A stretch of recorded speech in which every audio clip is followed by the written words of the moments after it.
The state budget includes a wage hike for farm workers in New York. 7 News reporter Zach Grady tells us it's not going over well with farm owners. The New York Farm Bureau says this year's state budget contains some victories, but the Bureau and North Country farmers have concerns over an increase in the minimum wage for workers. It's really a policy that is going to cripple small farms' ability to be able to bring on anybody to help assist with general tasks and general labor on the farm. The wage increase begins in 2024, with farm workers starting at $15 an hour. That will make New York farmhands the highest paid in the country. In some parts of the state, they already were.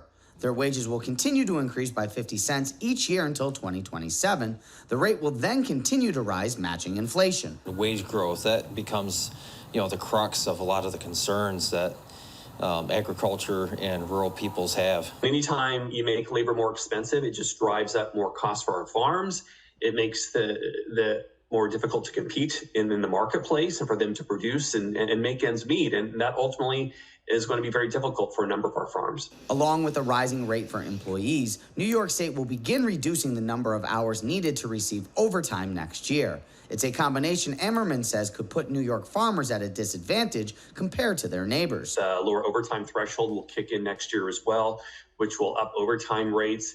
And our farms are already at a competitive disadvantage when you look at states and the surrounding areas that have a lower minimum wage. We're at a complete disadvantage to other states. One thing Farm Bureau President David Fisher is excited about, the inclusion of the refundable investment tax credit in the state budget.